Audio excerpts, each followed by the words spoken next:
What do you reckon, and what would you have in Cathedral Square instead?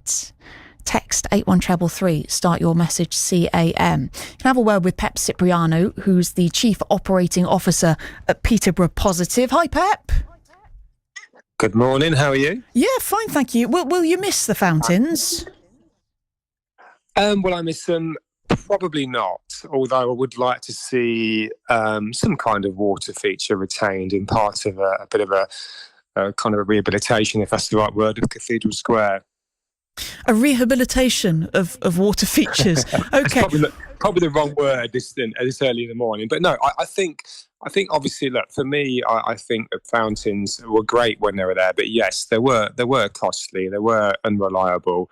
And I think I'd like to see something that's different. I mean, I know that the public generally want, to feel that the Cathedral Square perhaps has, I don't know, a return to the flower beds or perhaps some upgraded seating, an area where there's permanent entertainment space, probably a permanent market, that kind of thing. I think it just needs a bit of a look, really, and something different to just kind of elevate the space, really.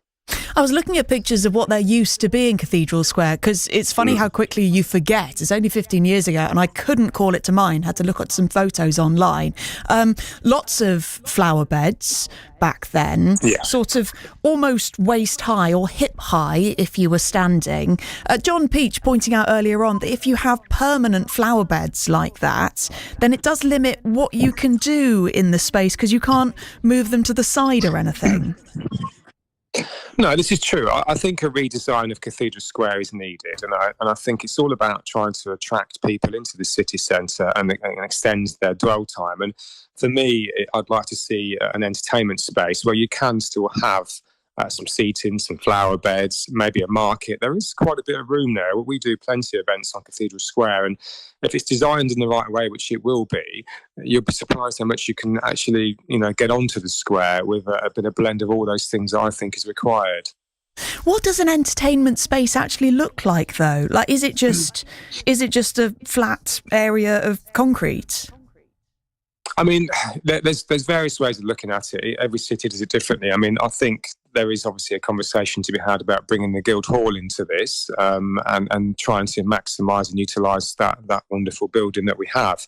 I mean, it could be within the Guildhall, it could be glassed, it could be an area in there where there's almost a mini stage that kind of pops up that's there for everyone to use or book that space. So that's the kind of thing that can be done. I think it's time for some radical thinking and a bit of change. And for me, I like to see personally fountains and water. I think it's very therapeutic and pretty.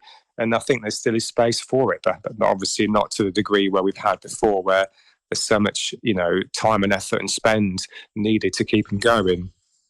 Pep, really interesting to hear your thoughts. Interesting thoughts on bringing the Guildhall into some kind of performance space idea. Pep Cipriano, their Chief Operating Officer at Peterborough Positive, which promotes the interests of businesses in Peterborough city centre.